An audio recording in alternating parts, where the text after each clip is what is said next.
Bismillahirrohmanirrohim. Assalamualaikum warahmatullahi wabarakatuh. Selamat pagi anak-anak semuanya. Pagi ini kita akan belajar tentang udara bersih bagi pernapasan. Ini adalah pelajaran tematik tema 2, subtema 2, muatan IPA, pembelajaran 2 dan 5. Nah, kita sebagai manusia tentunya ingin menghirup udara yang bersih, ya, agar pernapasan kita juga bersih. Udara yang bersih bisa kita dapatkan di tempat-tempat yang banyak sekali tumbuhannya, ya. Dan sebaliknya, apabila kita menghirup udara yang kotor, maka kita akan terkena penyakit pernapasan.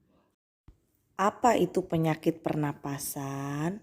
Nah, ketika kita menghirup udara yang sudah tercemar, itu dapat menyebabkan gangguan pada alat pernapasan. Nah, lama-kelamaan jika kita terus-terusan menghirup udara yang kotor, udara yang tercemar, maka kita akan terkena penyakit yang berbahaya. Lihat, ini adalah paru-paru manusia.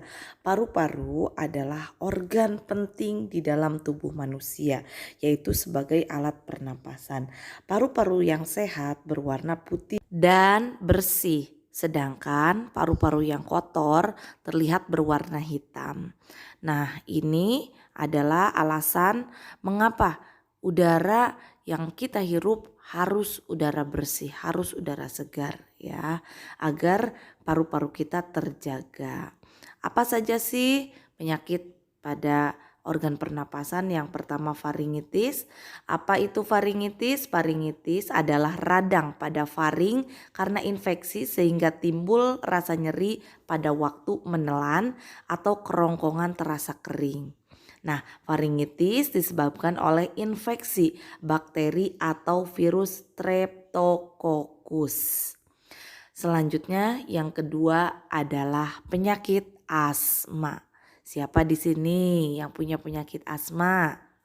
Nah, penyakit radang paru yang menimbulkan serangan sesak napas dan mengi yang berulang itu adalah asma. Asma terjadi saat otot dinding saluran udara berkontraksi seperti kejang, menyebabkan saluran udara menyempit. Hacu, hacu. Nah, ini adalah penyakit yang ketiga, influenza atau biasa kita sebut flu, yaitu disebabkan oleh virus influenza. Gejalanya pilek, hidung tersumbat, bersin-bersin, dan tenggorokan gatal. Atau biasanya kita merasakan demam, menggigil, sakit otot, sakit kepala, pilek, sakit tenggorokan, dan batuk tidak berdahak. Itu ciri-ciri dari influenza atau flu. Selanjutnya yang keempat adalah penyakit emfisema. Apa itu penyakit emfisema? Yaitu penyakit pada paru-paru yang ditandai dengan pembengkakan pada paru-paru karena pembuluh darahnya kemasukan udara. Dan disebabkan karena hilangnya elastisitas alveolus. Cirinya pernapasan pendek, batuk kronis, dan sesak napas. Penyebabnya adalah karena asap rokok dan kekurangan enzim alpha 1 antitrypsin. Selanjutnya adalah bronkitis. Apa itu bronkitis? Yaitu peradangan pada cabang tenggorok atau bronkus. Bronkus itu adalah saluran udara ke paru-paru. Jadi ada radang di salurannya. Selanjutnya yang keenam adalah asbetosis. Nah, asbetosis ini adalah penyakit karena kita menghirup serat-serat asbes. Jadi pada paru-paru itu terbentuk jaringan parut yang luas. Asbestos terdiri dari serat silikat mineral dengan komposisi kimiawi yang berbeda.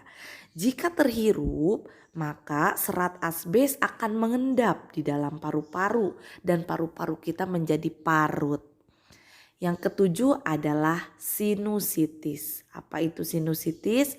Yaitu penyakit peradangan pada bagian atas rongga hidung atau sinus paranasalis. Situ ada gambarnya ya. Disebabkan sinus ini oleh infeksi bakteri, jamur, virus, menurunnya kekebalan tubuh dan flu atau bisa juga karena stres atau kecanduan rokok dan infeksi pada gigi. Selanjutnya yang kedelapan adalah tuberkulosis atau kita bisa sebut TBC. Disebabkan oleh infeksi kuman Mycobacterium tuberculosis yang bersifat sistemik. Bakteri ini menyerang paru-paru sehingga bagian dalam alveolus terdapat bintil-bintil. Penyakit ini menyebabkan proses difusi oksigen yang terganggu karena adanya bintil-bintil kecil pada dinding alveolus. Selanjutnya penyakit yang kesembilan adalah pneumonia atau radang paru-paru. Saat pulmonari alveolus yang seharusnya menyerap oksigen dari atmosfer meradang dan terisi oleh cairan. Penyebabnya bakteri Streptococcus dan Mycoplasma pneumoniae, virus, jamur, pasilan atau parasit. Kepedihan zat kimia, cedera jasmani pada paru-paru, kanker paru-paru, dan minum alkohol berlebih. Itu yang menyebabkan pneumonia atau radang paru-paru. Selanjutnya penyakit yang ke-10 adalah difteri. Perhatikan nih, ada orang lagi mangap, mulutnya warnanya putih dalamnya, yaitu difteri infeksi pada saluran pernapasan bagian atas. Disebabkan oleh Corynebacterium diphtheria. Penderita dari difteri ini dapat mengalami kerusakan selaput jantung, demam, lumpuh, bahkan meninggal. Jadi jangan dianggap remeh ya penyakit ini. Yang ke-11 adalah rinitis. Apa itu rinitis? Yaitu peradangan rongga hidung sehingga hidung menjadi bengkak dan banyak mengeluarkan lendir. Penyebabnya alergi atau faktor lain. Jadi berlendir mulu, keluar lendir mulu dari hidung. Itu adalah penyakit rinitis. Lihat, ada kalau hidung yang normal itu tidak berlendir. Kalau hidung yang rinitis dia berlendir. Orang yang rinitis ciri-cirinya matanya merah. Kemudian hidungnya meler terus. Kemudian sakit tenggorokan dan badan terasa ngilu. Penyakit yang terakhir adalah ISPA atau infeksi saluran pernapasan atas.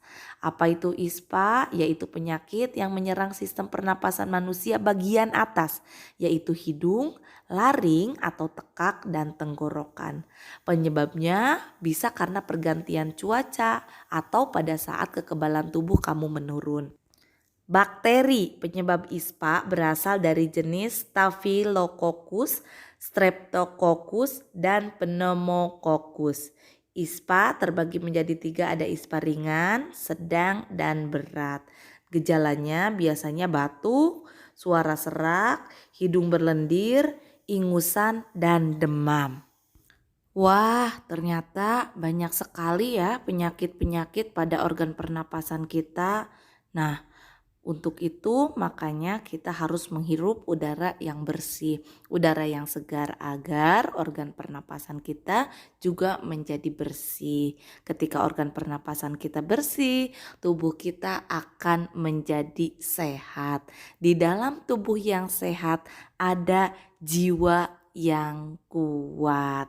Ketika jiwa kita kuat, tubuh kita sehat, maka kita akan semangat selalu untuk mengerjakan aktivitas. Demikian penjelasan materi hari ini. Ibu mohon maaf apabila ada kesalahan ketika Ibu menyampaikan, dan apabila kalian ingin bertanya silahkan tanyakan kepada guru kalian masing-masing. Terima kasih. Wabillahi taufiq wal hidayah. Wassalamualaikum warahmatullahi wabarakatuh.